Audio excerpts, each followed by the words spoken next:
people, gen pile moun qui gen licence TNA, ma pas l'école parce qu'on est haïtien même, école pas l'école, comprendre. Gen pile moun qui gen licence TNA, gen pile moun qui gen HHA, okay? How can you make money? And there's money everywhere. Gen kob tout côté. C'est ou même qui pour comme qui gens pour servir à tête ou pour brasser à tête, okay? Moi-même, bon vérité que je chita là, si m'de gon signer licence, bien si m'de gon HHA, en pile fois moi moun qui gen signer licence, even young person, I see black American have the CNA license. I see black American, white, Spanish, they have the HHA. But it's how you use it. Okay? En ka don bagay, ou ka gon HHA, certificat l'amon, ou ka fait plus comme par son LPN. Mba di RN non? Ou ka gon certificat HHA l'amon, ou bien signer licence, sou kon ki jan pou servi avec, ou ka fait plus comme par son LPN. Yep. It's how you, but mentality, the reason why when vle fè classe ça, and classe ça m'a fait c'est pour femmes, nous même femmes, même si en pile nan nous gen ti hypocrisie, but moi même pas pral passer de hypocrisie avec nous non. I'm gonna go further than that. Pas pral passer de hypocrisie, I'm passer Sam connaît. I'm reading to share with somebody else. Because law on business ou konon bagay ou Shelly, et pas c'est stupid. A lot of people say, well, Flaca ou fait immigration, puis so fait classe immigration. There's enough money for everybody. Gen en pile et problème ça nous même haïtien gen la caille nous dans culture haïtien dans domaine haïtien. Nous pensons, si moun sa, si ma fait immigration, service immigration, ça veut dire, yon l'autre moun pa ka faire. Non. Comment fait on l'autre moun pa ka faire là? So, c'est seulement même qui sous la tête supposé faire immigration? Non. Et juste là, gade, gen docteur, puis faut pas son docteur. But pas gen docteur, gen plusieurs docteurs. So, like I always say, en pile nan nou gen licence lan men nou, nous juste a dit bon Dieu, oh Jésus, ma quand ça pour me faire rien pas marcher pour moi, c'est si c'est là non, pas bagarre rien pas marcher pour vous. You have to know how put the thing on mute if somebody doing anything. You have to know how to make sure you make the money. Okay? How do you make money? How can I open? A lot of people say, okay, Flaca, how can I open a non-medical agency? A non-medical agency, there's 3 steps to it. It depends what state are you in or what you want to do. Okay? When I say there's 3 steps to it, how to open a non-medical. Okay, rules number 1. Okay? Swap chercher. Okay? Swap chercher pour ouvrir un non-medical office. Like companion. Okay? When I say non-medical, it means companion, homemaker services. Like, okay, good. I have my thing here. Okay? That's my folder. This is my folder for my agency. Okay, I have an agency. I have a non-medical agency. So nous pas comme ça because moi pas mettre sur Facebook là because bagay sa yo non-medical ou approuvé agency really it's not for Facebook because people mon qui sur Facebook c'est haïtien c'est job y a chercher. So moi même m'a chercher client. Ma client, je me capte de Flaca côté client ça sorti, côté patient ça. So moi yo client parce que the state Medicaid, they don't want you to call them patient. You don't go your client or your customer. Okay? So this is my folder. This is for my agency. This is everything my agency has. All my license, okay? Toutes les software. So premièrement, okay? So when I do it for you, when I help you to do it, for you to have a non-medical, premièrement, vous gagnez pour une licence dans state Florida, which I have my license, the state Florida, okay? L'importe state où you approve, it's called non-medical, you can get your license from the state of Florida, which is like acte. it's licensing. Tout moun ka fait licence, tout bagay licence. This is what you have to get your license. When you get your license, when you apply for your license, you apply for homemaker and companion services. When they say companion service, long moun ap do companion service, okay? Ou gen si HHL. Okay, for you to open the agency, you must have a high school diploma, because the state asks for it. You must have a high school diploma. They don't care where you get the high school diploma. You must have a high school diploma. You get your high school diploma. Even if you're not a HHA, you're not a CNA, you want to open a non-medical companion, you can, as long as you have a high school diploma. And you must be able to pass a level 2 background. This is a level 2 background. Koto ale a yo fè photo, fingerprint too. Your fingerprint. So I'm telling you, write everything down, mes amis. Ekriwi, sa wap bezwen pou ouvrir. Okay? You have to be able to pass a level 2 background. A level 2 background is a background that you do, okay? Pou state la bo autorisasyon ka travay nan tout bagay medical la. Okay? And then, chaque pi important, on va faire tout ça, yo, ou genyen pou registre business so. Ok. Ou son etcheche. Ah, Flaca, son etcheche. Mba konen ki jan pou mfe long, ki nom tabali. Find a name. And when you open your law pou fe agency sa, sou deside pou ouvri li. Tan mwen, fwe mwen non meeting na, ma pre lo bak tande. Okay.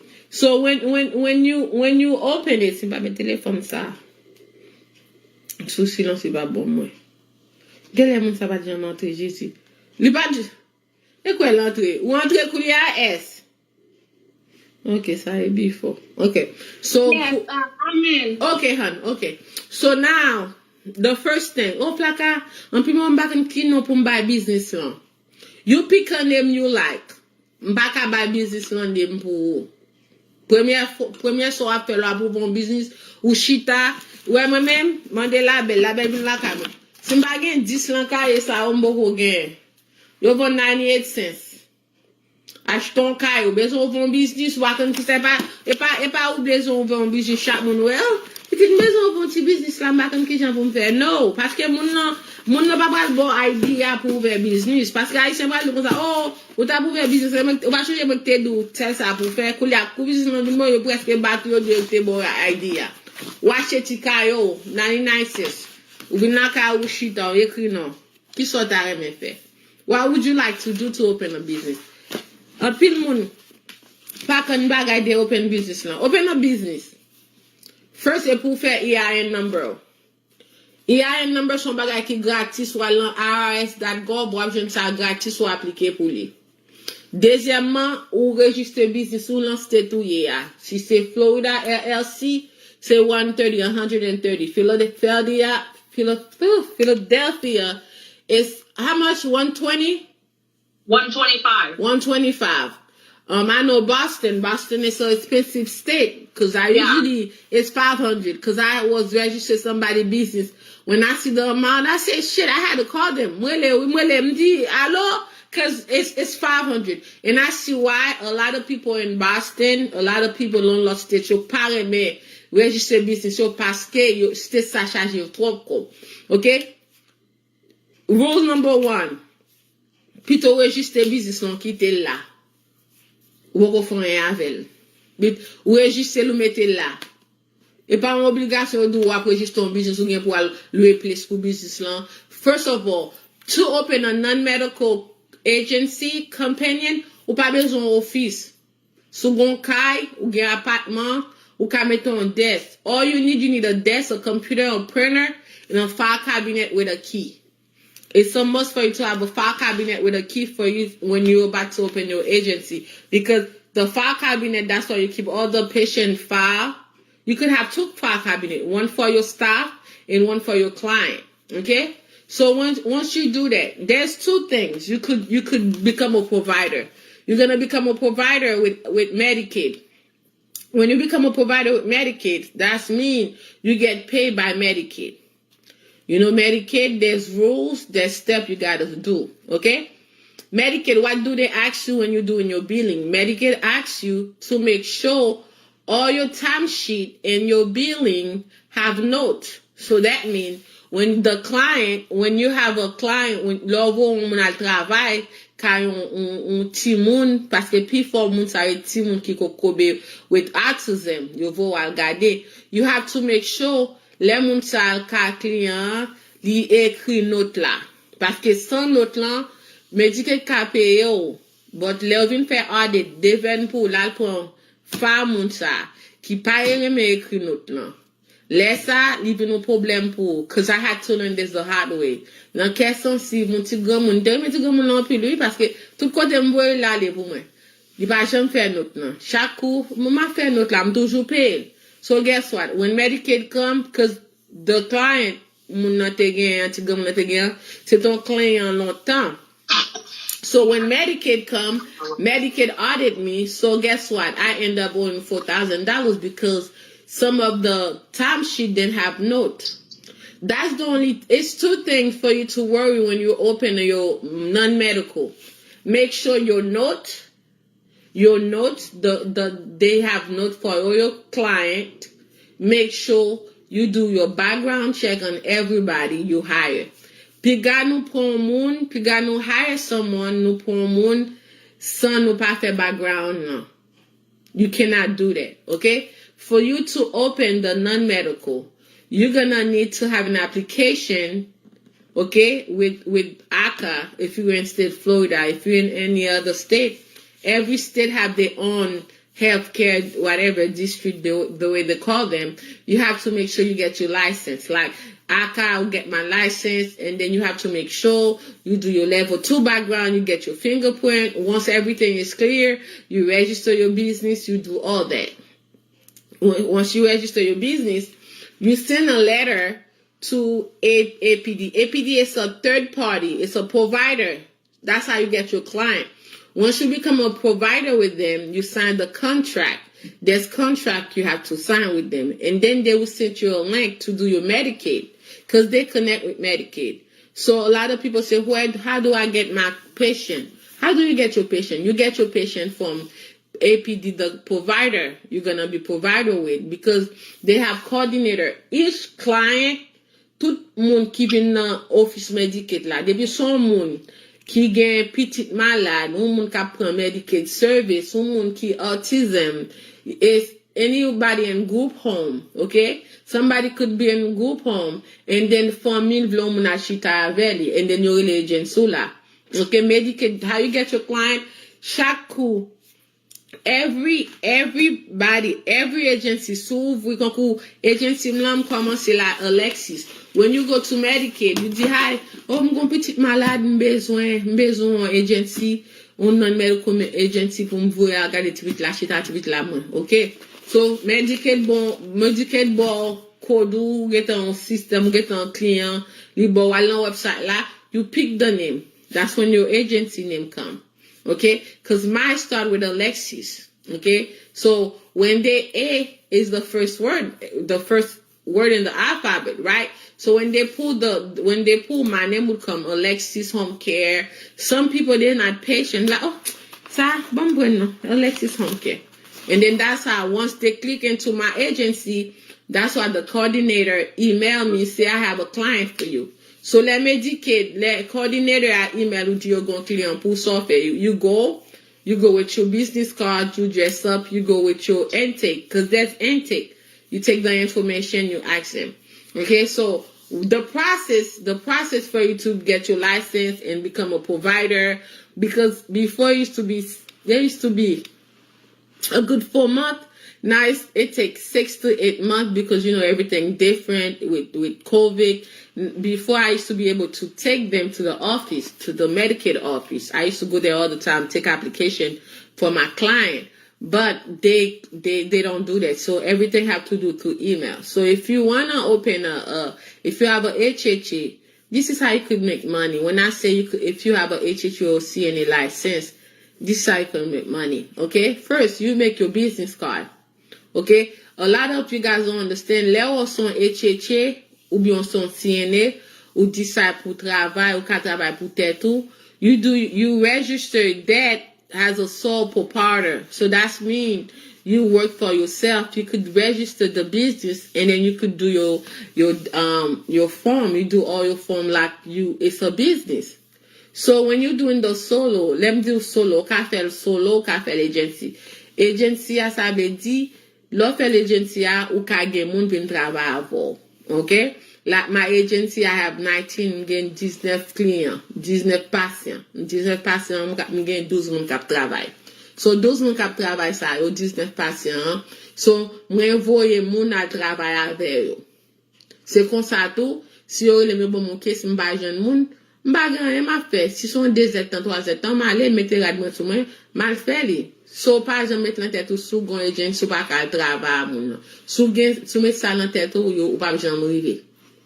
Okay? Because the first, l'on fin registre avec vous, premier mois, occasion nous grain moun de moun, parce que vous faites commencer, non pourquoi, there you gotta do marketing. And l'on fait marketing, you don't do marketing on Facebook for stuff like that because moun pa prale. L'on mette lycée job, moun ap chache prale lo pour job. You buy leads. There's something called you buy leads. When you buy leads, you find client. Don't remember, it's not only your provider with Medicaid. So the license you have, the license you will get, you could do self-pay, private.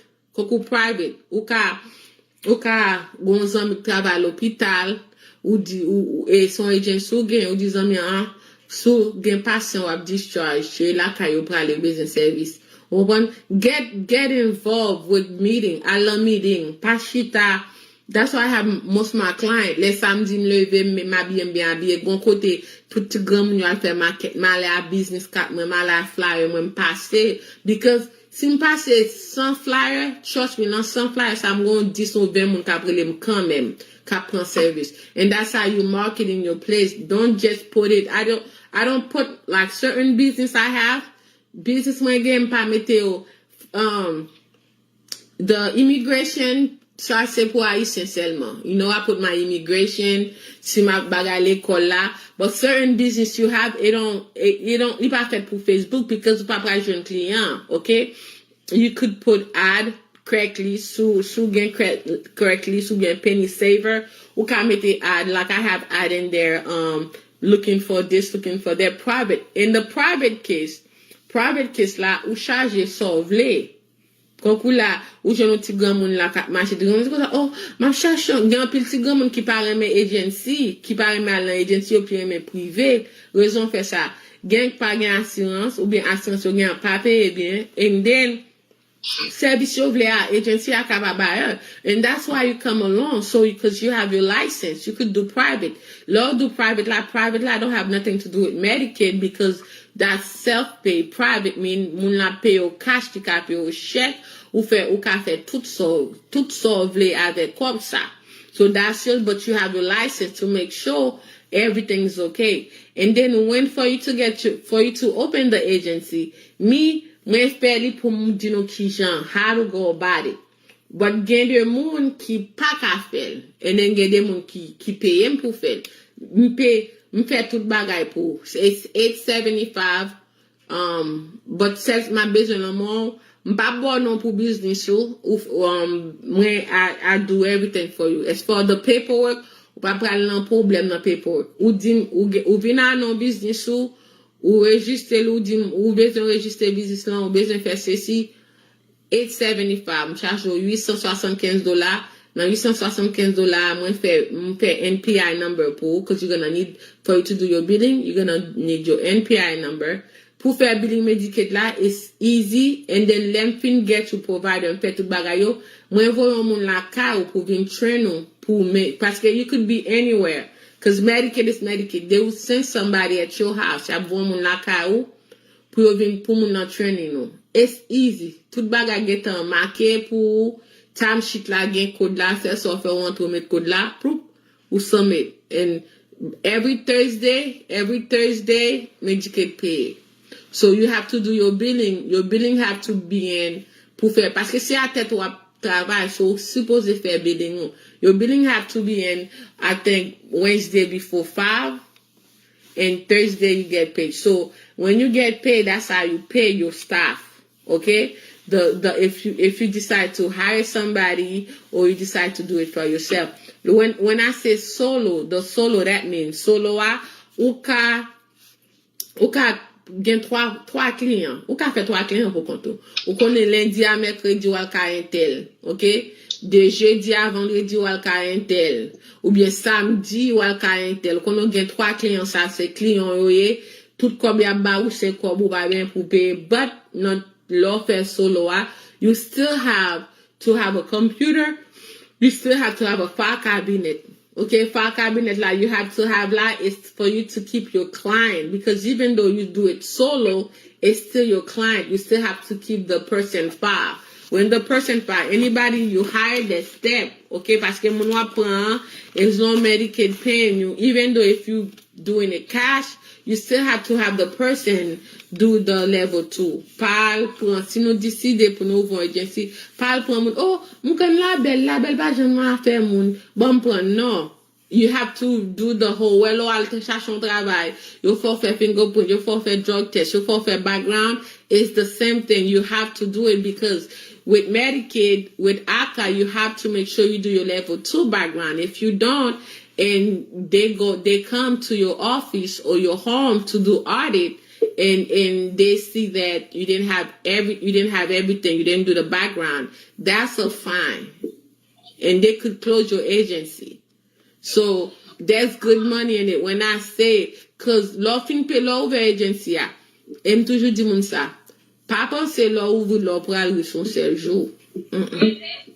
You're not gonna be rich one day. Law ouvre la, you could when things getting better, after I pay everybody every Friday, I could come home with 2,000, 3,000. That's for me. That's my paycheck.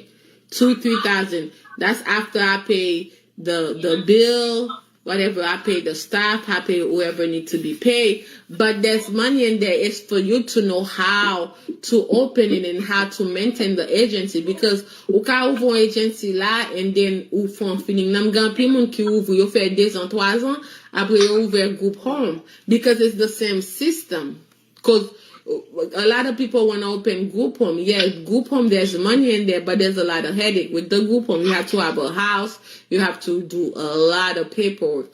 With this, you have to do a lot of paperwork, because when I do the application, when people pay me to do the application, lem fini a toute application, son folder mba ou kon sa. Because that folder have everything. Where folder sa? You get tout bagay de agency, tout licencement yo, tout les mourin yo mette dans tout, parce que les médicaux bin yo di, oh, bon moi folder agency, I'm just bad folder agency, and then I have to have my own folder, second my own folder, my name, my resume, social, background check. I have to have everything. Can y'all put that thing on mute? Gomun la ka pale.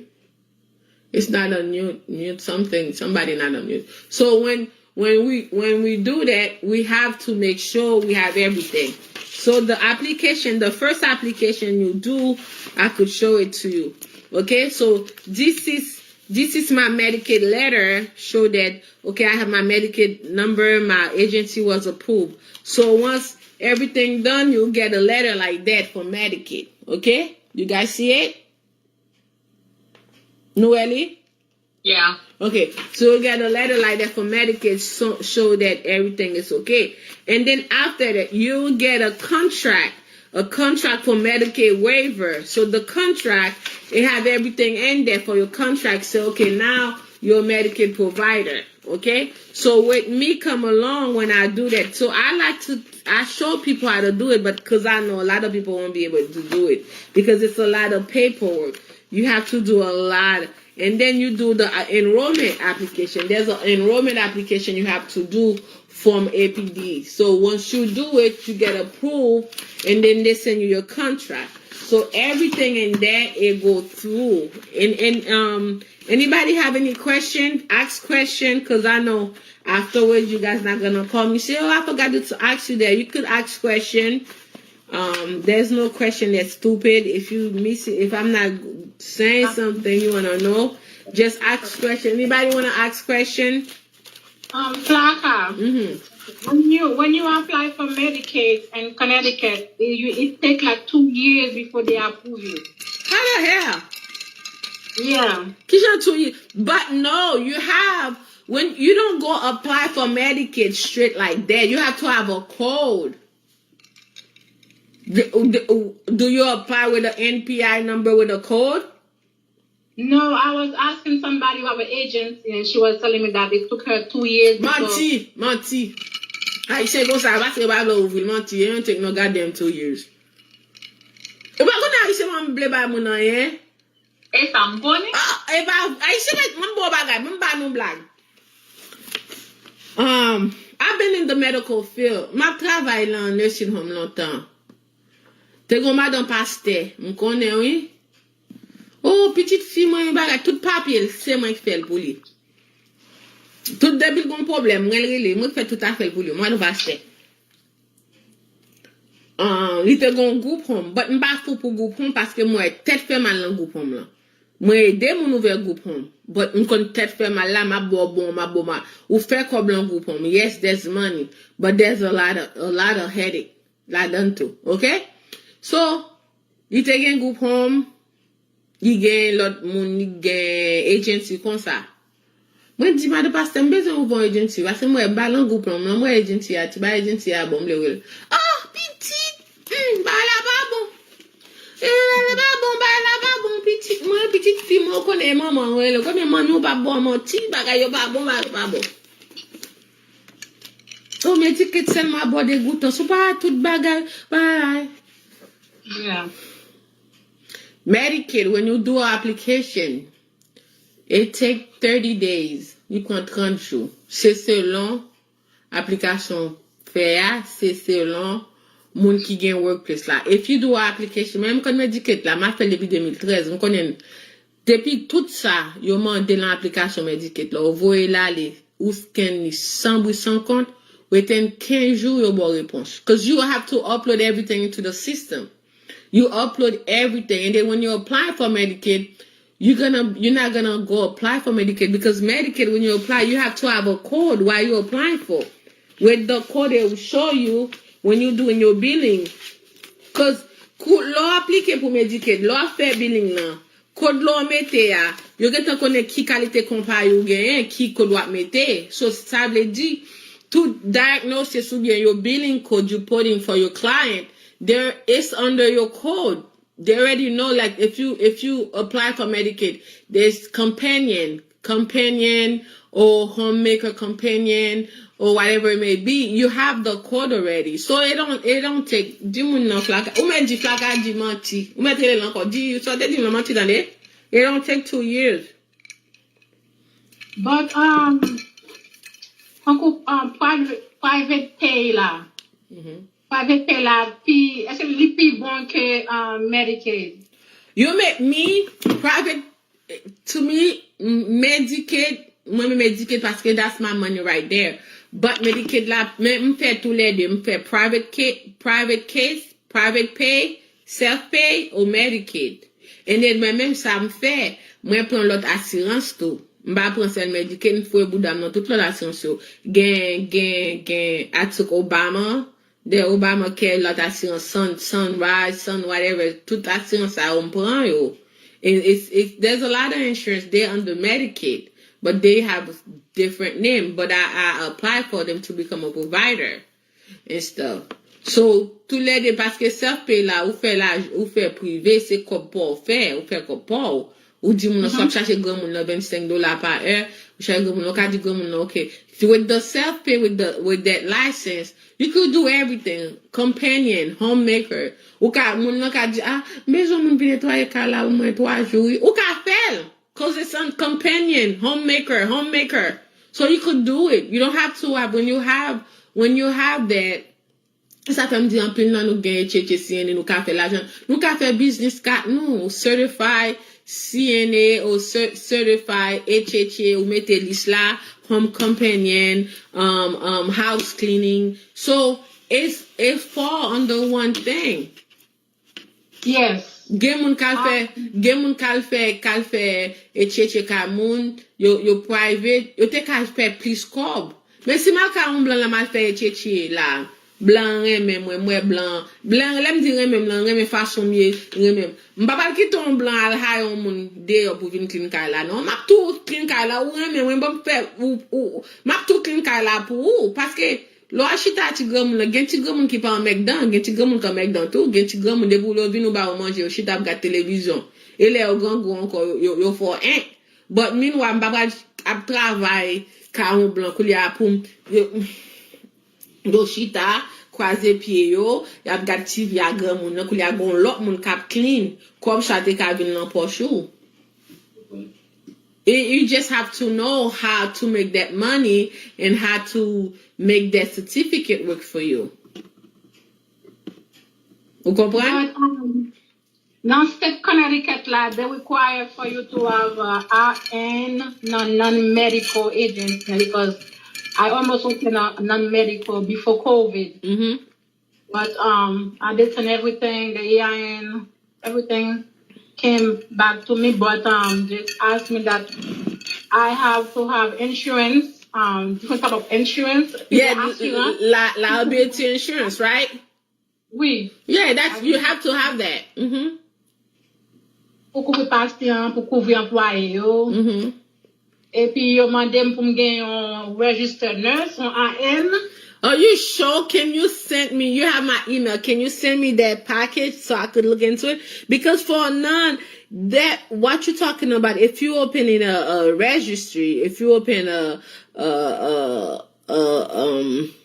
like death companion, my license is companion homemaker, so they don't have, it's non-medical. So I don't think, because there's several applications. I don't think that application gonna ask you for you to have an RN. I know certain one, yes, you have to have an RN. You could be the administrator, you could be the owner. You see how a lot of nursing home, est-ce qu'on va mettre cap travail? No, they have an administrator, somebody with a license. You're gonna lo travail in nursing home agency. There's an administrator, so you could the RN, whoever's gonna have the license under the application, they're gonna be the one who's the administrator.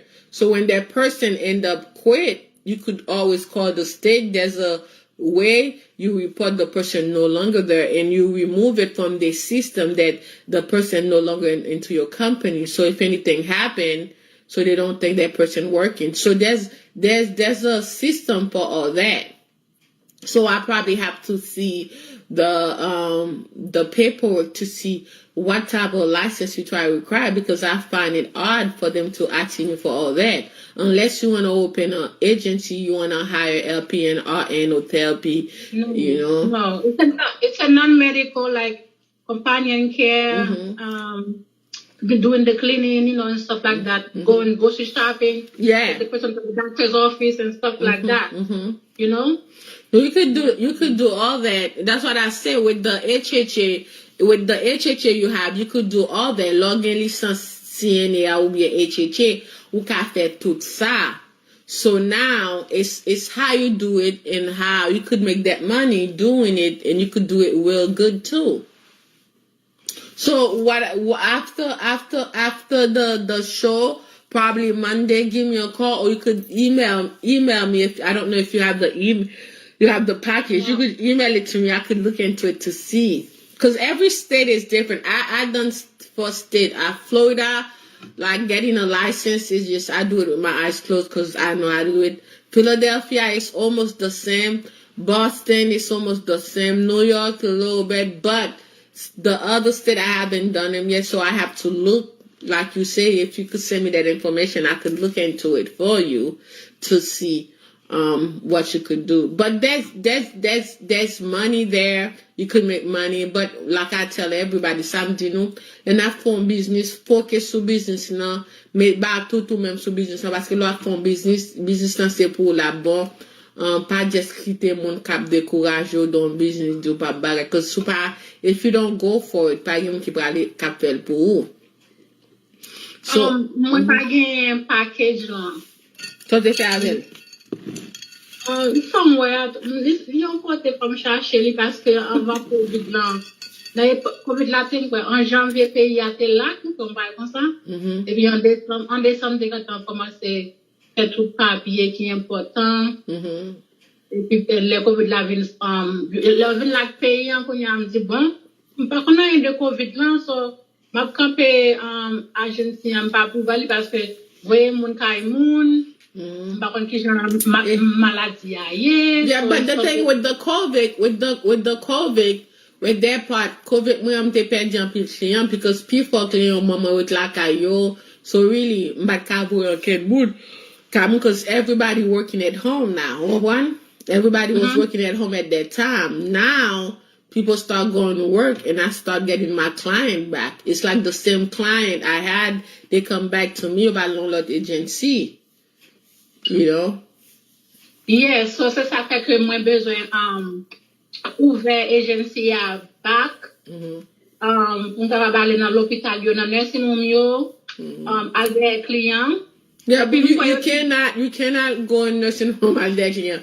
You have to talk to the social worker. Best friend who fait social worker dans l'hôpital and stuff, but you have to make sure your flyers nice, you make a good flyer, and always your website. You have to make sure you have a website. You have to make sure your email address, email address at Yahoo or at Gmail. Like when you're in the type of business, you have to get a professional email address. Like if you call your, like my agency, my email address is alexishomecare at alexis.com or whatever. I do it like that. Or I could put customer service at Alexis Home Care. So if somebody calling, somebody making a complaint to the agency, they'll contact customer service. I have an email, and then once that email, I have a whole system. So once I get that email, you know, it comes to my phone. I read it. I respond. When Medicaid's sending me a client, you know, they email you. Everything through email. You know, you could find 2 or 3 coordinator call you if they really in need, but everything through email. Meeting, you go to meeting, you do Zoom like we're doing now. Everything through email. So, I think you should go for it. You know, if something you want to do, something you like. Just go for it. Trust me, at the end it will pay off. You know, pas gon bagay wa fè dans la vie ou pas fait sacrifice pour lui. At the end it will pay off because it's something you love. That's why I love mon dit Flaca they move on business. But some people I say, oh, move on tea business. There's no such thing as tea business. Vous comprenez? Ou ka commencer pour dire que one stop, de commencer business moi. La caille moi, un petit chambre. Combien office. So there's nothing tea business. Only tea souble tea. Souble, you know, you never know. 5-10 years from now, we can get pigo agency again. So you gotta start small. Pas occuper mon cap du soir pas café. Commencer à sortir. And then you got a lot of people, a lot of time where on pile nan nou jen haïtien, from haïtien nou gon bagay. Sou ou gon zanmi ou les zanmi on dit zanmi on besoin fon business ou quelqu'un, ou les zanmi pas jan bon idée, pas jan bon accolade. You need, I'm not saying pour pas zanmi a moun non, but you need to stop telling that person your business because it's not everybody that want good for you. When look at some mouri, it might be good for you because it's not everybody that have the same heart with you. So I'm like that. Bien plaisir moun kare lum. Dan pas fait tel bagay. Oh, Flaca, on a trop bagay. So I already know. M'geta konnen moun na ponen gwa. M'geta konnen kote m kampe a moun sa. So ma prelo wa pou m'pale bagay diwi avo. Diwi. They gonfle hier soir. M'parle nonsense avo. But it was business. Why? Because when you're in business, you don't need to hear what everybody's saying about your business because you'll go crazy. People gonna say, people, and the things, a lot of people don't understand when you know sa, ou ka fon business la, I could decide pour me faire manger la caille moi. Ma bonne manger la caille moi, oui. So, on ba ma fait. Ma bonne manger la caille moi, ma bonne manger la caille moi. Plein moun. Ling sou ling a bin ache manger. Plein moun a bin ache manger. But Haïtien me sa nou gen la caille nou. Du moment, moi levé là, me dit, Quand la senti trop manger, m'pa faire manger la kala, m'al gade un place là bon restaurant. Et puis fort moun sa te kan fait ligne. Bin acheter manger nan même yo, m'pa pour yo. C'est mentalité haïtienne nous gagne. M'pa pour comme ça y a dit oh, Flaca fin rive, t'a fait manger la kala bien pour aller au restaurant. Et moi pour aller faire le restaurant. So ça c'est qualité haïtienne nous gagne. Ça c'est mentalité haïtienne nous gagne. So soit font bagay ou pas faire pour haïtien, même tout ça m'a fait me dire Jésus non non. Me fait dit because me connais haïtien, ou ka jeune 10 qui dou vivre, l'an 10 la cap dou vivre, la 5 la de pas même pas dou vivre non. Yo dit la bouchou non que y a de plutôt business ça te chéri, plutôt business ça. Parce que haïtien ray moun pour tout bagay. Any little thing. Moun nan wachte machine nan, moun nan ba kon combien de temps ou tap machine kon kampe avant la koulè bon Dieu faut gos wache mon machine li rayo pou li. Not knowing me sote kon a passé ou machine kon a kampe avant soleil la pluie ou pas même ka ouvert air conditionné moun nan rayo pou li. Ene sa haïtien ye, c'est celle nation comme ça. Yo rayo pour n'importe bagay. Sorry, moi gon dame haïtienne de kon avec mam tan te gen un agent si de femeni. Pour n'y la laine de ko sa que m'val faire un agent si moi gen passion pour les moi mette ke. Et puis li ba moi tout bagay li te gen un agent si là. Li ba moi tout time sheet, li ba moi flyers, je li dit dos gade ou a fait pour yo on va mettre on va d'autres fait pour yo pas m'a dit même genre non d'autres gade pour femme yoyé très bonne femme mademoiselle m'a connait côté mademoiselle sorti bon mon en pile li ba mon dal contact That's good. ça pour me faire des explique comme ça pour me faire li encourager me dit on seul bagay li grand pile travail là dedans ça pas dormir dans cabane ou deux fois Yes. c'est pas un problème. But de pour un men, même moi-même, m'kan vin coucher là au monde le même papa même c'est tout dem tande au gay gens sur pas le travail gens ya même mettre rad moi aller because haïtien mais qui j'ai nous même problème nous si nous gain $20 là nous fin penser nous riche si moun dit nous al font bagay pour $3 oh m'gain $20 $3 non m'appelle à le faire parce que la bin ben $3. So money is money. Est-ce que je moi on blâme jeter penny à terre? C'est haïtien seulement qui les gon ti change. Oh, m'pa besoin change la kembe. Non, blanc prend change li non poche li bagay li. Nous même nous toujours penser nous fin river. Depuis moun nan ka paye moi j'en grandi il paye un bagay. Oh, li get un riche, il get un millionnaire, get un popular. No, money is money. If you really want to do something, même de depuis ça dans li do gen patience non. C'est ça vous faire, do it. You're not gonna feel okay until you do it. Et ben moi non li nan may moi plus que 10 ans, li nan may moi plus que 10 ans, c'est parce que pas vraiment gen un mari qui a supporté dans ça. But my team when we were go them too. But my I'm gonna go for it. Yeah, as long as you like it, trust me. Go for it. Open it. You never know. 2-3 years you might have a group home. Lomba la dan même. And to go, not to cut you guys off, to go back to her question, I wasn't sure who was speaking, about that she's looking for, clients. Lana, Philadelphia, we have DHS. Okay. Or, we have Jets. Okay. We have Jets. So basically you have to contact either whoever is in charge of that community or your town, or I'll register at the welfare office. They have career stops.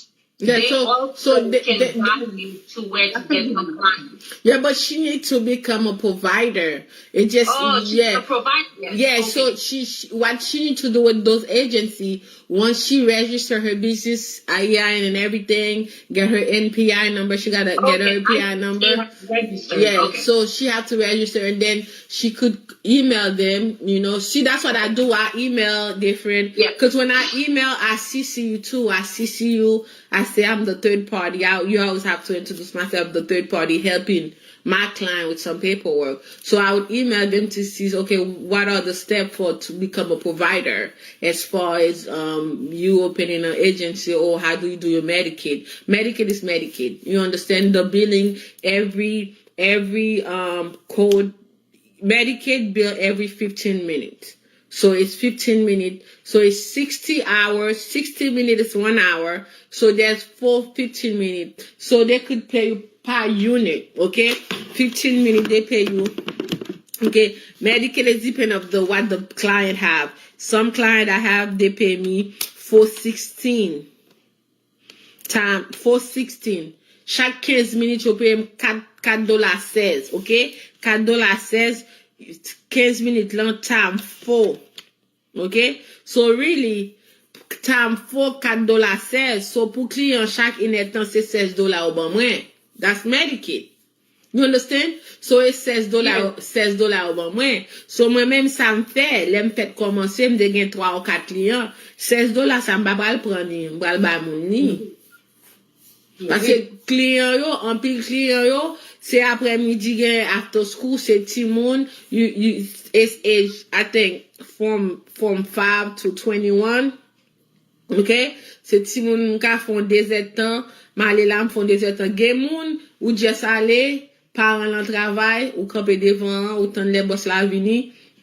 Yo toujours bon code, Kisa toujours gen code, ou mettez code là, rentrer à ti moun là, ou faire inet temps avec yo. Ou fait inet temps ka bill for 17 ans. Okay?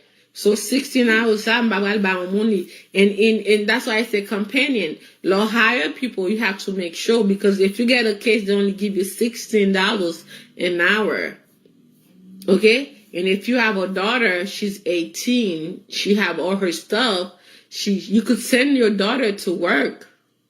You could give like your daughter she's in college, she's not doing anything. You could give your daughter with that $16, you could give your daughter $9. Say, hey, you train your daughter to do it, and then you know, yes, and you manage that time over to who fait to get experience, so pour where what's going on, you know, and it is not a lot of work, parce que on just entre ou get tout moun qui aggressive, get tout moun k'ap battu, no one, get tout moun k'ap battu, k'ap rele sou, k'ap cracher sou, pas k'ap faire rien, cause your autism, sometimes their behavior is not nice at all. And gen pare men bri, gen pare men musique, gen se musique la pou tande pou la bagay, gen se vole la vole. You understand? So you just have to have a passion for it. And then moun know ap hire, make sure moun know di moun yo, because any little thing, it's your company name. It's a follow ap hire moun, ou pou même bon vérité mba haïtien.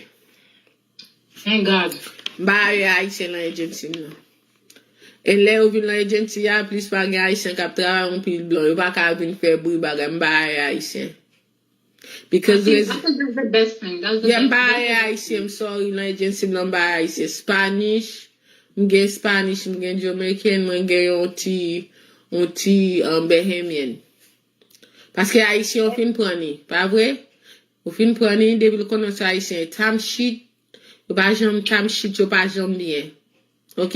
Ou moutre moun nan. Gelem kon chita ave, on fel, nti, wè sa m fè, just leve li, just leve li, mette sorte fè, asote bouyi dlo, mette dlo a, seulement. Yo still pa fel bien. Mba had enough. Mba fel. But pou d'abord tout mba nan agency assez blanc la. Yo pa ka di, Flaca! Yo pa ka di agency, Flaca! So, I don't do with the Haitian, because Haitian have for fou.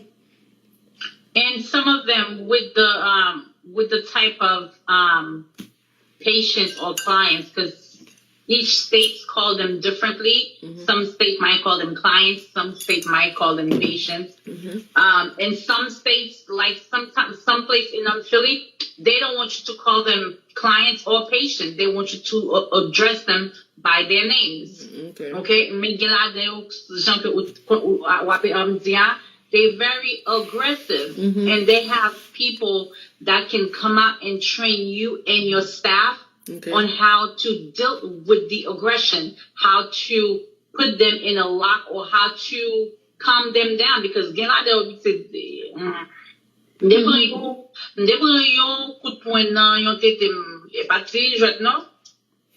so yeah, but it's worth it though. Yeah, it's good money. It's good money. Mm-hmm. We fair discipline. You don't hire any Haitian, and you'll be okay.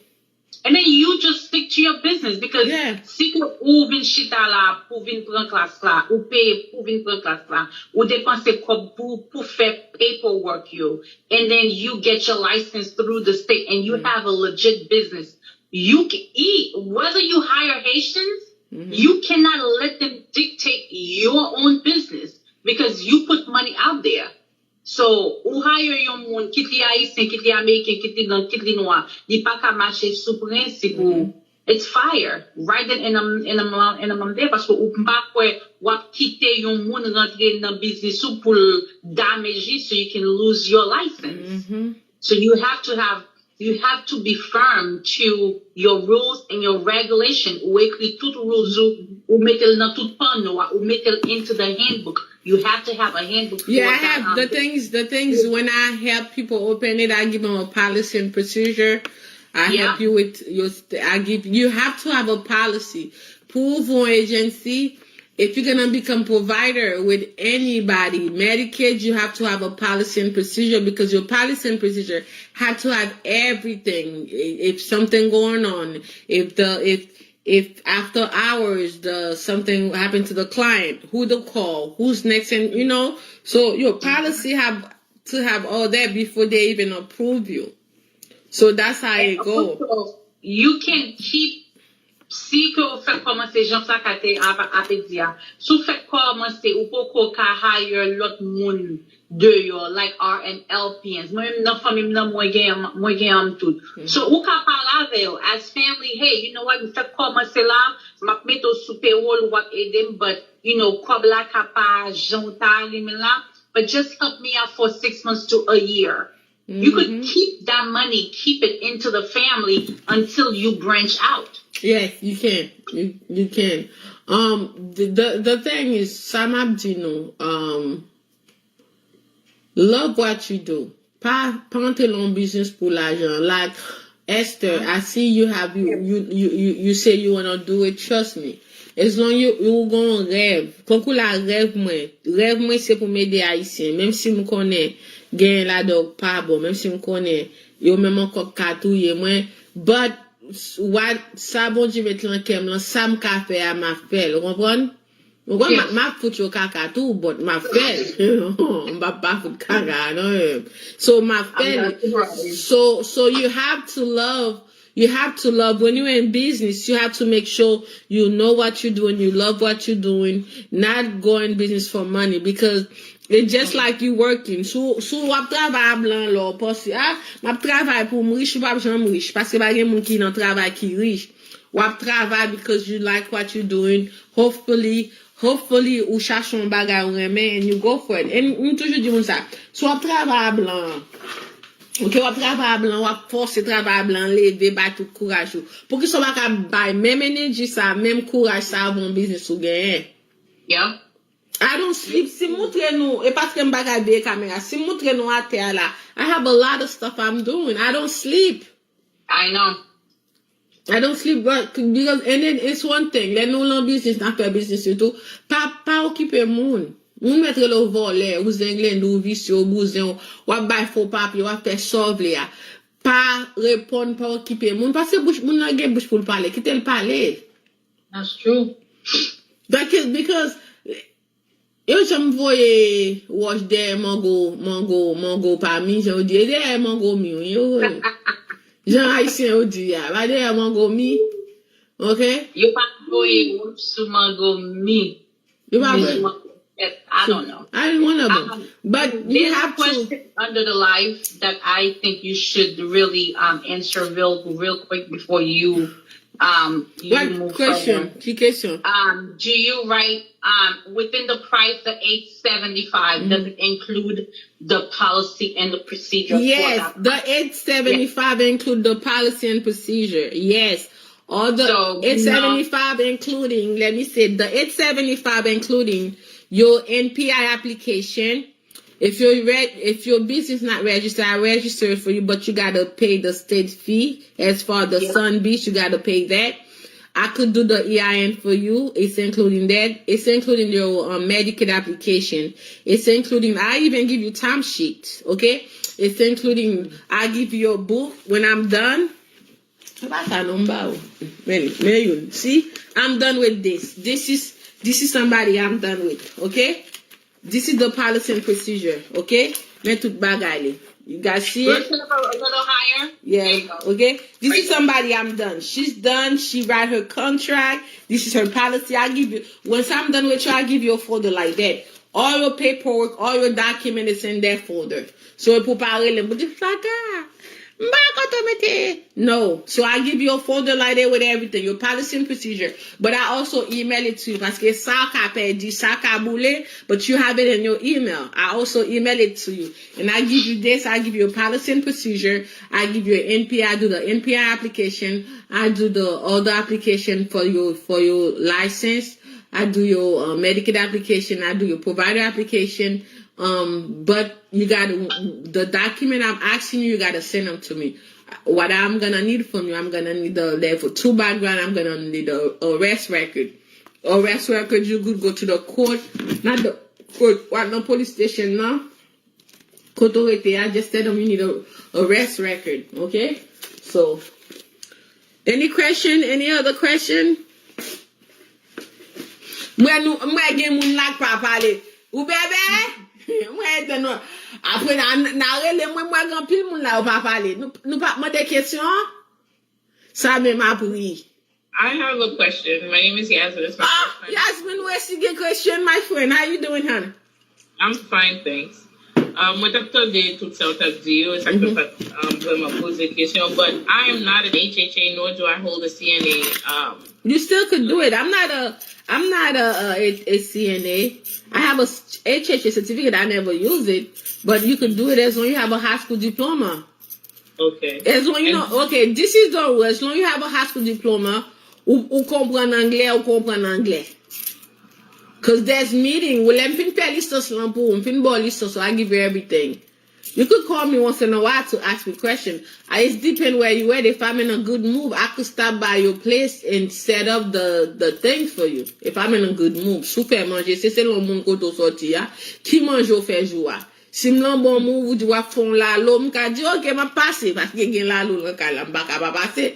I could come and set up the computer for you, set up everything, and give you a little training about Medicaid. But they will send somebody to your house to do your Medicaid for you. Okay? Oh, okay. Make sure you speak English and you can quit la law.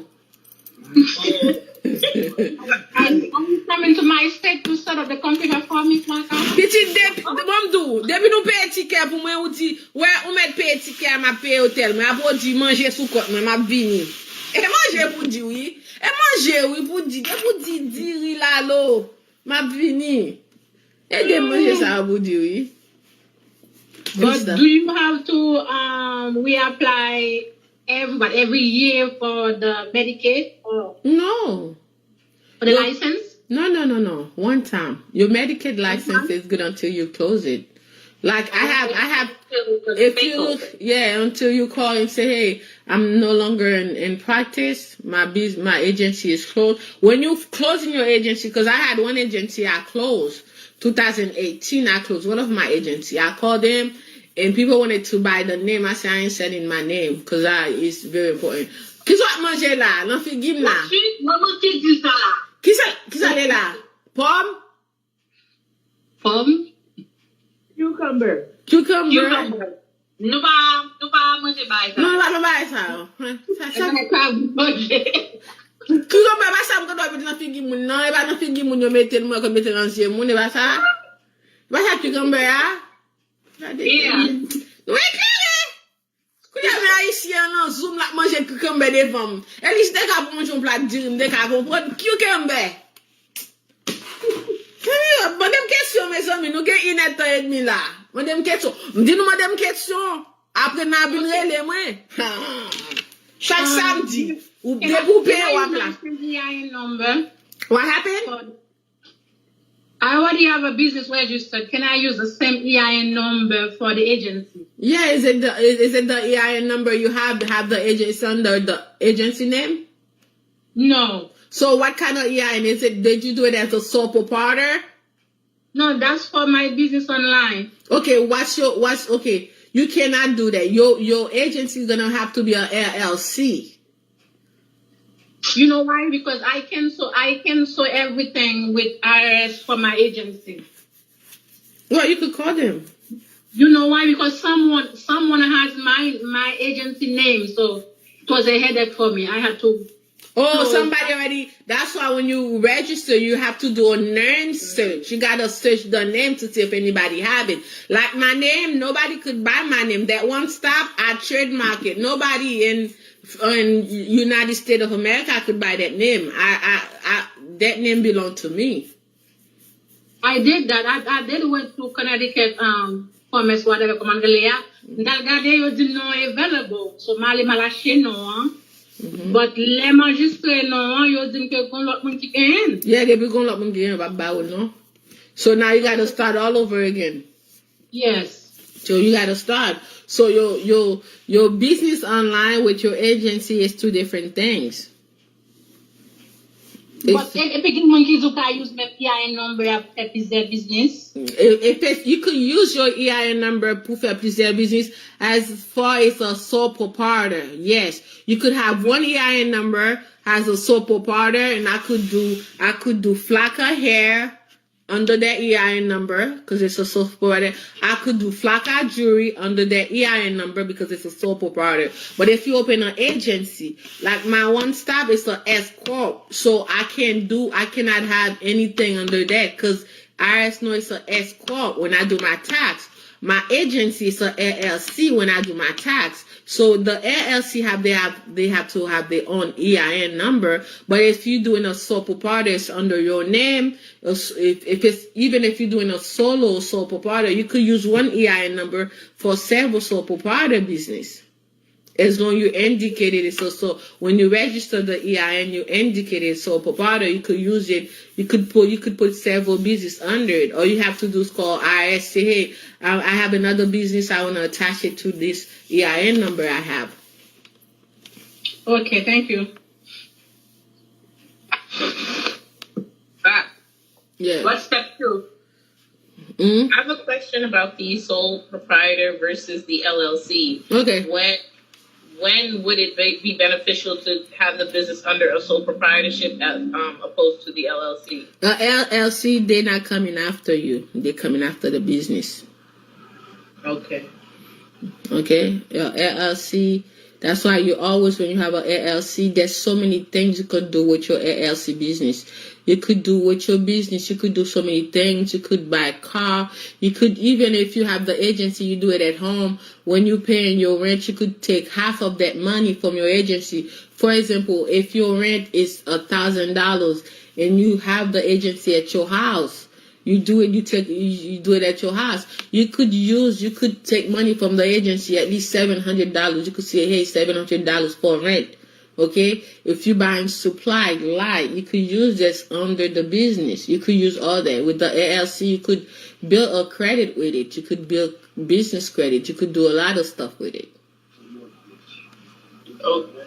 Okay. What if you own your home? Could you apply towards a mortgage? Yeah, if you own a home and you're doing business at your house.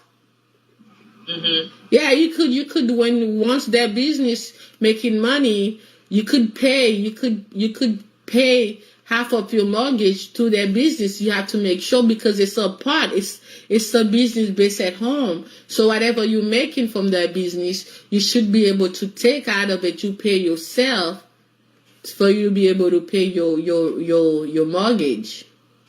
Oh, okay. And then when you're doing your tax, you could use that. You could use that too in your tax to make sure, to build, always, if you have an LLC, always file your tax. Toujours file tax ou dans business ou. Mon ka di, mba fè 5 kob. Still file your business tax, même si ou ba fè 5 kob. Ou ka mette ou ba fè 5 kob. Okay? And it's not good to mette ou ba fè 5 kob. Plutôt, mette, parce que business ça, I had to learn a lot because I read, I do research, okay? And it's good because your business, if you do your business for 2 years, if you have your business for 2 years, you're doing tax every 2 years. Twice again business or fair tax. their business, you could buy a home under their business. If you do it right, you do your tax, make sure you got this. Même si you get un big loss, pas tellement mettre un big loss because you're gonna know, you're gonna need that business. Cause pas gen bank qui pral bon loan, qui pral pas dire, okay, business la pas faire cob, you did a big loss. You comprends? Yeah. You would rather you do it IRS passer business on do it because you're gonna use that business. Your business, you always do your business regardless how ta bonne ou party. You put faire IRN, fair business tax ou avec because you never know, you might need that business if you buying a house. Like I'm gonna buy another home, I'm gonna use my business because I've been in business. I have all my taxes and everything I could pull. So I'm buying another home under the business. But you need to have 3 years. 2 years. 2 years. You have to have 2 years. But doing the business, you have to show, even though you work, you have to show that you pay yourself. You have to show in the business. When I say you pay yourself, not taking money, taking cash from the business and give to yourself. You have to write check and put payroll. Oh, excuse me. You have to have check and put payroll so it show that you pay yourself. And when you buy a house, whatever you buy under your business, they show that they had an income. You know. So that means the income tax is a W-2 for the business, or is it something else? No, your business. Okay, that's why when you're in business, you have to have spreadsheet, something called spreadsheet, monthly spreadsheet. Every month, every end of the month, tout récit, tout bagay ferme gon spreadsheet météo. Pay rent. Every month, whatever expense you make, you put how much money that you take your I use QuickBook. Cause I connect my bank account, my business account to my QuickBook. So everything I spend every month, I name it. If I go to lunch and I use my business card, I put lunch meeting, whatever, lunch meeting, okay? So if I put gas, I put, cause my receipt, cause everything already connected to the system. So I just go in my computer and I change the code to QuickBook and it set it up for me. So each month for the 12 year, when I'm about to do my tax, all I have to do just log into my QuickBook. It tell me how much I make for the whole year and how much that samte perdi expense, my expense, whatever I make. If I had any overdraft fee, it showed me how many overdraft fee I had for the whole year. And it is good for you to have business, but because you cannot have business, so pas gon spreadsheet pour marquer ça fait ça entrer dans business, non pas bon. But est-ce que IRS not do bagay sa at the end of the year for tax? Me, I do it because I do my tax. Parce que l'homme va pote moun buy tax pour l'abdou gen business. You have to write everything, all your expense. When you're doing your business tax, whoever doing your business tax need to know what's your expense. I mean, because your mondo combien qu'on achète pour it's an office. Your office supply, your this, your that. You got to make sure. That's why I have QuickBook. I log in, my account, connect to it. Tout ça m'achète, go straight, and then once a week I just refresh it and I put everything I did the week, so I don't have to wait each month. Comprends? But est-ce que you have to print them out for IRS? No, you don't have to print it out for IRS. You print it out for whoever doing your tax. You print it at the end of the year for whoever doing your tax. Ou ba moun nan li ou bien sous son moun ou trust. You give the person the login to your QuickBook so the person could do your tax, your business tax for you. So let's have a big pay dans mec do combien que vous devez dépenser pour lumière moi ça, combien que vous devez dépenser l'autre mois, comprends? You have everything writing down. Can your bank also can help you with your business tax? Your bank. What you mean business tax? Like to file your business for you at the end of the year? No, your bank, you have to find your own. Your bank could tell you, could give you someone, but I don't think they could help you. The business tax. No, you have to find somebody that do business tax that is a professional that could do your business tax. Because not a lot of people that do business tax. Me, I don't do business tax. I do regular tax. I don't do it because it's a lot. Okay. Business tax, especially after business tax for Haïtien, I couldn't do it. Parce que après les moun là, la do, oh, mettez, moi ça m'a fait quoi bim. Yo pense les after business tax, ça mettez pas faire quoi pour me payer. It's not good for you parce que moun là qui fait tax là, supposé do, il pas bon pour vous because ici ça va passer pas taxe et pas l'on pas acheter un car, on va acheter un bagage. C'est pas taxe ou qui au mando année your transcript to see how much money you make. Ou ka di ou te fait $50,000, $60,000. Depuis le parlant taxe, ça montre ou te fait tel comme. Et, y a mon de côté comme là, parce que ou pas reporter non taxe. Okay, I have something trouble. I have trouble not tête moi. Documentation when you have document pour client yo, dans computer. So, pas gain expérience là-dedans qui j'en pour me faire. Like you should document, like you don't document the client, the person you sent, okay? The only document you do, ou même has an owner, c'est le document fait, when they sent you the client, they envoie email là-bas, you print it out. You go to the face sheet là bon non moun nan, li bon maladie moun nan fait, ali do Kisa moun nan vle. Ça moun nan vle, ok, besoin moun 3 ans, vin chita, marcher avec li, ou bien regarder movie avec, gen se movie ou moun chita côté, regarder movie avec yo. So, you know. So, what you do, lo jeune email là, ou rele maman ti moun nan. Lo rele maman ti moun nan, ou di, hi, who introduce yourself, my name is Flaca, I'm calling from Alexis Pierre. Mwen kompon gon moun ki fè sa, mgon blanc. Parce que blanc m'bay, fè tout bagay sa. I don't have. Men fè sa m'fè make sure, tout licence mwen ok, make sure, kane mwen, kob mwen, m'fè billing mwen, adou ma billing. Bagay la jan baki de moun fè mwen, m'fè billing mwen, m'fè tout a fè.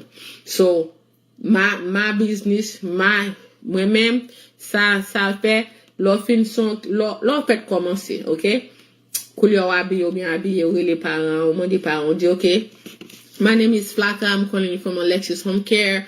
I just got a referral for your son. I would like to know when can I come visit. So, ou les parents, mon des parents, I just got a referral, besoin qu'on kilem ka vin visiter. Lo al visiter mon nan ki so al fait. Ou al visiter, ou al prend information. OK, ou al kote maman, ou al ou abi ou mene business card ou. Kisa, ou mande intake la. I could give you guys form if you decide to do it. I give you, once I do the package for you, I give you intake form. Ou just retire. Non, retire non business form, mette non business form, bon intake form. Intake form non. Mande moun nan non encore. Parce que gen pa ti moun nan ka rele pide, yo ba lot ti non. Li ka gon ti non. Parent rele, tout moun rele, lwa ben rele pide. Ou mande wal kote parent ou pran le sa ou ale avec gen portable, gen phone. Écoute, il laisse faire photo, assurance 4 là, faire photo, assurance 4 là, faire photo, ID, s'il y a ID, faire photo, because you're gonna need it for the file. So, mande, wale at intake sheet là, mande non, ou get kon adresse li, ou mande Kisa la allergie. Ok, Kisa la petite la reme, Kisa la pareme, ki qualité musique li reme, tout l'enforme nan, ou comprenez? Ok, tout l'enforme nan. And then, après ça, kon l'autre forme, mwen kreye pour médicament, ki qualité médicament, ki, because even though you say non-medical, si an ka ou vwa moun al travay, ti moun gon seizure, ou konen gen ti moun ki gen seizure, ti moun gon seizure, ou si koulè a moun vin panique, li va kon sa pou fèl relo, oh, Miss Flaca, moun gon passion gen seizure, la vomi, la pse, ki sa m'fè. Moi même m'geta gen fa la, m'geta kon ki docteur pour moi, m'geta kon ki nurse. Après m'di oh di ke don't panic, just quitter la terre, pas man, ni pas virer, ni quitter la come down pour contre li. So meanwhile m'après les docteurs, m'après les nurse. Ou comprenez m'après les nurse, m'a dit I have one of your clients, mais ça ka passé ou bien si famille en parle, maman parle, moi les parents tout, fait parents connaît. That's peut-être ça ou al ka parents ou al connaît parents kon ki moun ou ye, c'est ou mettre business non ou get en connaît. Vous comprenez? Yes, je comprends ça bien. Okay.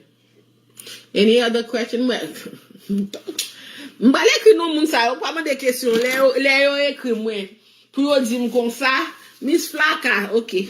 Nah, there's no more. I have another question for you. Yeah, je vais te demander, pas non m'a pas écrit tout l'autre non moun qui va me demander questions yo pour les relem. Y a demander questions pour me dire ça Kisa befte di kasiyol la? Ok. Ou met pale ou chéri? Oui, for the the beginning of the process from step 1. I'm just recapping so I have a better understanding. Okay. Ou di ko sa for koulè NPI application, you register the business, you must have an EIN. How do you go about after you get registered? They contact you with clients, or you go out seeking clients yourself? No, you don't go seeking client. You could go seeking client for private pay because you're gonna have 2 licenses. Private pay is yours. The only thing you do different, the only different with private pay, you have to make sure you put everybody. It's everybody. You put them in the system. Like when the level 2 background, you cannot hire somebody without the background. The private pay is yours. Et ou même qui pour aller marcher, quand on connaît ti grand moun yo fait 4 ou bay, 4 ti grand moun yo. There 4 la, make it easy. House making, companion, doctor appointment, whatever, grocery, tout bay. Okay? Tout bagay ouvle ya, whatever, household, grocery, metele. So with the private, you give your own price. You fais prepare. Gen pile moun, m'de gen pile, men people private men se moun ki nan hospice yo. I like the hospice client. That depuis one hospice client really me tout dam content because I do a contract. A lot of hospice client, lewe from yo vini from yo Paris boy ici from yo north. I do a contract. Mwen pren lorelem. I have my contract. Cause hospice they gotta pay you a month. So I have a client, they pay me $5,000. $5,000 for the month. $5,000 bon pour moi. So pour hospice là, chaque semaine, 2 jours dans semaine là pour chaque jeudi, chaque vendredi que son bagage mon te kan fait. Il te remet entendre des musiques, whatever, les piano, genre les bagages ça yo, m'pa connait. So chaque jeudi, chaque vendredi, so l'an hospice côté le coucher là t'en nan moi. So, yo te vlon moun vini avon ti radio avec musique ki nan zore nèg la pour 2 ans. So, my contract moi men ki j'en fè contract moi. Ou bam $5,000 contract moi men ki j'en fè. Waiting, nan $5,000 so ban moi. Si patient mouri 3 days. Mais même pas mettre pourcentage non connaissez haïtien mais anglais m'pa bon l'aime devant blanger vetio pour pas voler. Mettez 3 days. Si ou bon kob la jodi à l'an 3 jours moun nan mouri, l'an $5,000 ma bo 3,000 la donne. Plein. M'écrit en grand lettre. So, si after 7 days, après 7 jours, moun lan mouri, ou paye m'jodi après 7 jours moun lan mouri, m'ba owe you nothing. That's my contract. And you have to make clear, you let them know. That's my hospice. Hospice when en gen pay m'de moi blanc ouais gen kob yo même mais yo le pour hospice. Cause yo voye chèque la ban moi. Gen même madame nan fait 3 jours. Li mouri, m'rele li m'di I'm gonna return your money. He dit no, don't worry. M'di ou Jésus, m'de jen tout blanc comme ça. He dit don't worry. So Leo do don't worry, you gotta be smart. You send an email. Say my condolences ou ba tout anglais. Per our conversation, I was gonna refund you $3,000. You say it was okay to keep whatever. Cause blanc n'a pas les haïtiens. Bipolar blanc puis bipolar bas chez nous. Bipolar blanc, li fait smart. Nous même bipolar pas nous fait l'enragé. So that's the difference. That's what it is. So you have for self-pay, you have to have contract.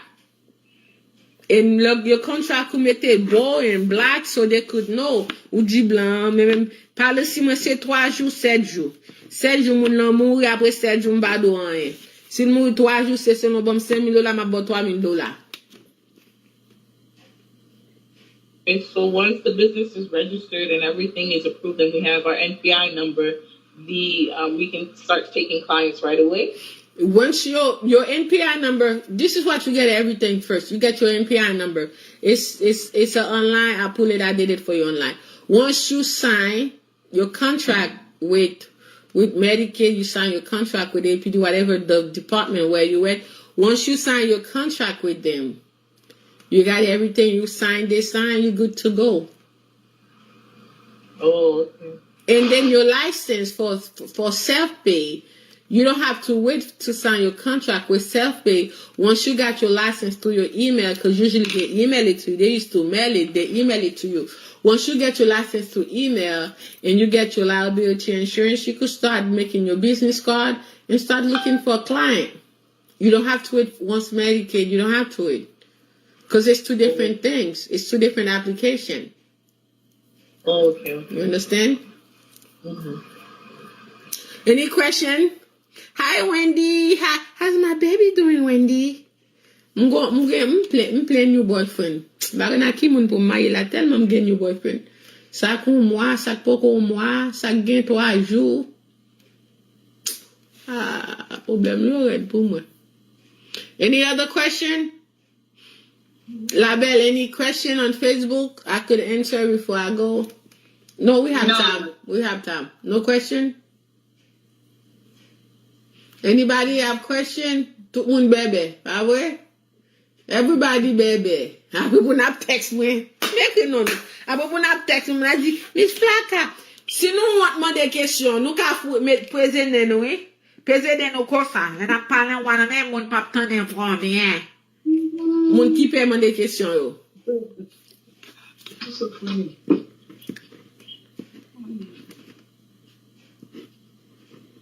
Des questions, oui?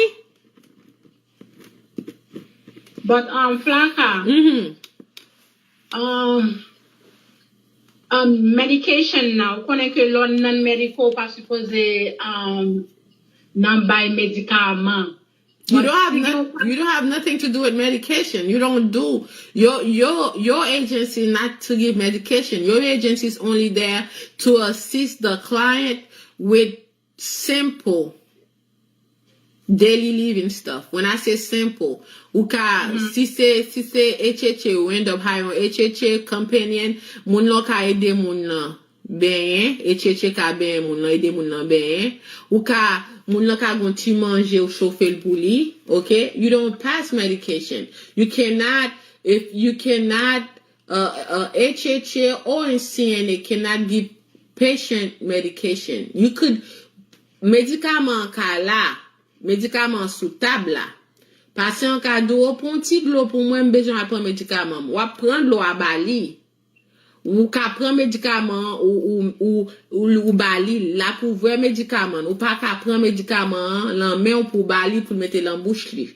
Parce que c'est un travail You cannot do that. You are supposed to administer medication. Yeah, you can do that because you remember quand hey dem, pas que m'ka connait kou li a devin pour al ba un médicament, c'est pas sorti de bali, li gon bagay. That's you should know better. You could go to jail for that because you should know better than that. So why is it that some agencies where you may assist with medication, they are non-medical? Assist with when they say assist with medication, yes, you can assist with medication. Like I said, Gamoun lan chita li do al pon ti de l'eau pour li. OK. Médicament botte il prend médicament li ou li di prendre l'eau avant ou ba de l'eau. Ou bien s'il prend médicament, la pouvri bagal al pa ka ouvri ou make sure di c'est ça vle a ou montre li doui kou li a gen grand moun tou qui gen médicament ou l'anti boîte qui gen ine 2 heures 3 heures ou ka fait changer di mi sente ou gen pour prendre médicament la 2 heures oui si médicament gen tan lan bagay ou ka prendre de l'eau bali ou ka longer bagay médicament il faut men prend médicament ou pas ka prendre médicament faut l'en bouche li non ou pas ka faire ça ou pas ka mettre médicament dans bouche li pas ka prendre médicament mais on pourra dire même boire médicament ça non. Est-ce que vous connaissez qui médicament à bali? Je connais que chaque state gagne un rate différent, prix différent. Pour la semaine, non, c'est pas un prix week-end. L'on charge patient pour care. Yeah, me, the Medicaid, I don't really look into it for Medicaid like that, parce que Medicaid, depuis le bon prix pour al baou. But for private, when I say private, l'on gen licence ou ka fait privé ou gen licence ou ka charger n'importe prix. OK? La moi-même, moi ça pour faire l'affaire privée ou après les kote m'nan plein agency Palm Beach. Moi les même 10 Monday comme si c'est pour famille. Me dit, I have my mom at the hospital. I want a private case. I'm willing to pay cash. How much is it? Donc, I dit, OK, private case, c'est $25 par heure. Agency a chargé un monde $25 par heure pour un private case. Ou bien la chargé un monde, la chargé $30 par heure pour un private case. Combien comme li ba monde qui va regarder moun nan, puis plus li ka ba on ba forcer $12. C'est selon si moun la gen expérience si ka ba moun nan $12. So imaginez $12, OK, agency a touché $35 minus 12. Ou est combien comme li fait sous, li fait $23 sous, même li chita la kali pa fin. Hello, bonsoir. Hello. Samedi li, comme kaido?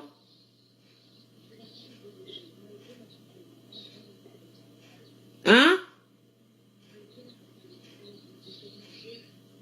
Qui est ça?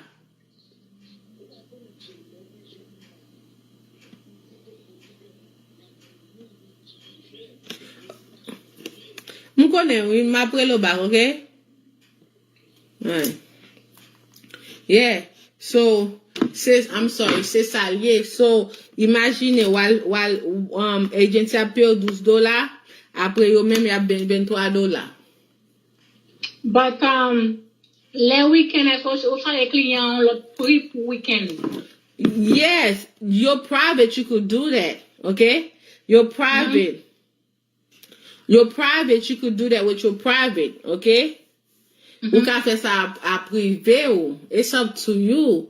Yes, with private, I do that. Weekend, c'est parce que weekend is kind of hard to find people to work. Weekend, c'est différent, but ça après, it's gonna be up to you, okay? Okay. It's gonna be up to you, so c'est ou même qui connaît qui j'en ka charger, so ou même ça me fait, moi les plusieurs agencies, m'en des prix, mais même à prix par yo, mais même si on connaît toute bagarre c'est compétition, so si agency a chargé $25 par heure, pour dire ça le rete al ka on a regardé, mais même pas charger $25 par heure, me charger less, pour me joindre plus client, me dire OK, m'a ba un special this week. Vous comprenez? Yes. Just to go, parce que a lot of people don't understand login client, parce que ti grand moun yo parler. Best marketing, les grand moun qui fait, parce que l'année beau, là, si gen 10 grand moun, il dit, ah, m'gon dame la vin ouais, m'en gen agency, li bon, relè l'agency non cheap. Et connaît ti grand moun sa yo, puis faut la dans yo cheap. So, c'est comme ça lié.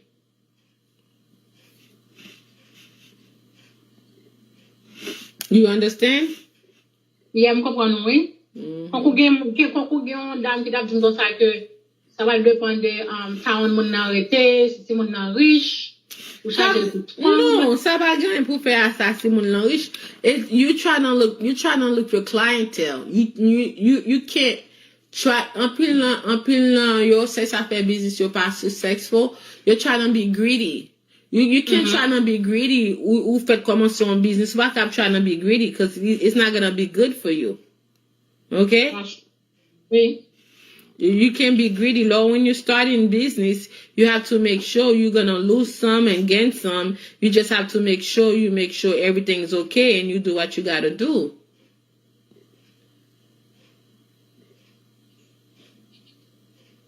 You know, so you comme ça. Any other question? You have 30 more minutes. Moun ki ba man de question yo. Ay classic music li, le classical music men bat konnen no. Ou moun ki bom non business lan, ki bom non music lan. As far as the paperwork that you do first, do you walk us through, or do you just handle all the paperwork as a third party? You pay me $8.75. I handle all the headache, all the paperwork. But everything I ask you, you have to make sure you give them to me so I could process. Do you also provide services where you would walk us through the application, like if you wanted to do the application just to learn the process? Yeah, I could give you the thing, and then you're gonna call me back again. I don't. That's why I'm doing the class. Anybody, I could tell you the step. You do the application, and I tell you the step, and then that's it. Then I know in a few days you guys gonna call me, oh Flaca, let me just send you the money because this shit is too much. And stuff. So the private insurance, how do you apply when c'est client c'est private insurance li genyen? So qui jan ou with the private insurance, the client have private insurance. You just have to call the insurance, say you're not in a network with them. You would like to be a network, so they're gonna ask you for your license or your stuff they need from you, so you could be a part of it, so you could get paid. So don't you need information de client pour buy mando de client? Yeah, once that happen, it's when you call the insurance company. When you find when the private insurance like Blue Cross Blue Shield, Humana, Medicaid Part A, Part B, when I find client like that, that's when I call. I call to verify the insurance and see what kind of qui qualité assurance qui couvre, si assurance lan couvre ça m'bral faire pour l'IA, and then if not, most likely when they take you, when they have private, sometimes the private insurance don't pay the stuff they really needed, and that's how they call you. They pay out a package. Number one. Yeah.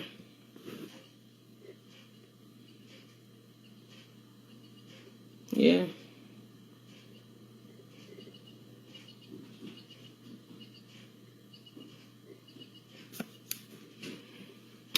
Yeah, anything has come back done? I got things to do.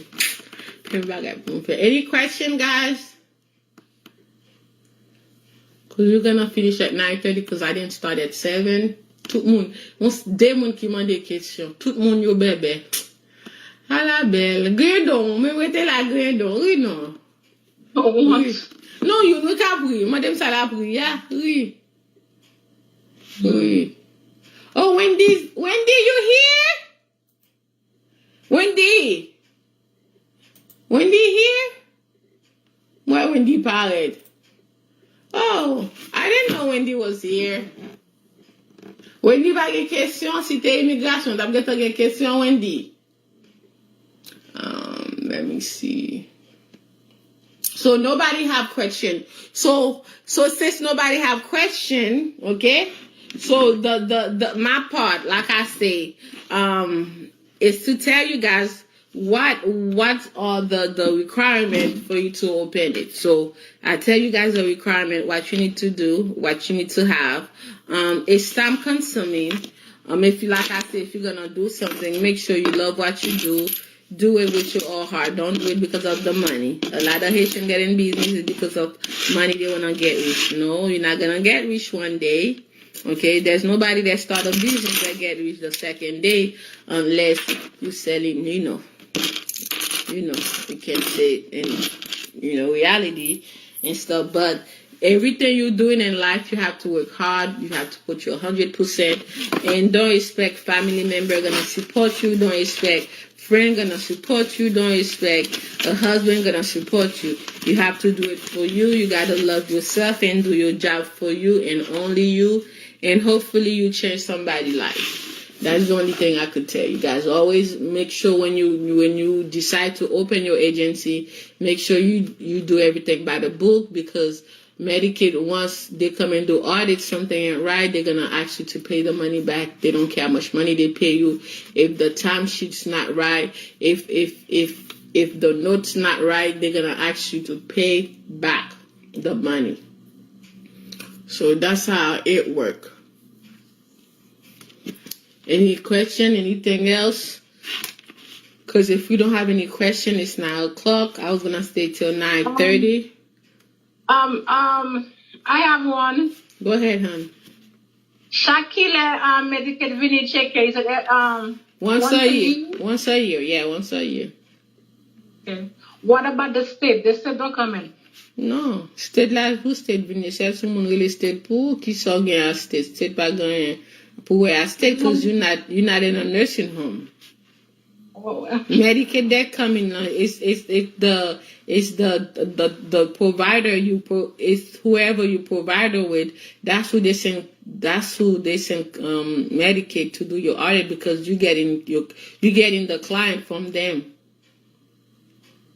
Yes. One more question.